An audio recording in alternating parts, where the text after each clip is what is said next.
आढावा घेणार आहोत। सुरुवात करूयात टॉप 9 राजकीय बातम्यांनी।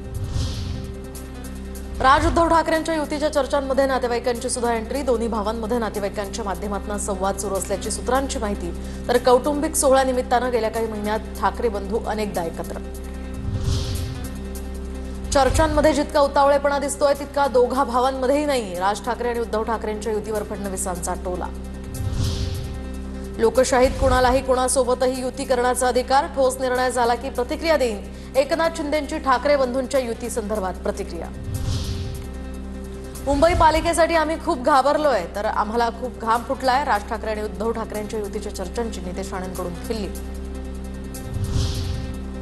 नितेश राणेंनी जपून बोलावं, आपण महायुतीमध्ये आहोत हे विसरू नये। शिवसेनेला दिलेल्या इशाऱ्यावरून निलेश राणे यांचा भावाला सल्ला। सभेत बोलणं सोपं, पण यामुळे फायदा कोणाचा होतोय?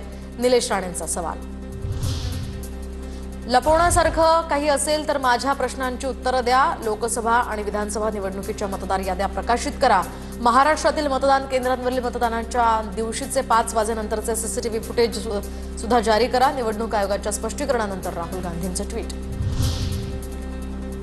महाराष्ट्राच्या विधानसभेची निवडणूक भाजपनं हायजॅक केली। संजय राऊतांकडूनही राहुल गांधींच्या वक्तव्याचं समर्थन। तर मोदींना खोटं बोलण्याचा नोबेल पुरस्कार दिला पाहिजे, राऊतांची टीका। सामाजिक न्याय विभागाला निधी वाटपात मोठा धक्का। 401 कोटी नव्हे तर वर्षभरात तब्बल 14,000 कोटींचा निधी वळवला। सामाजिक न्याय विभागातील गोपनीय सूत्रांची माहिती।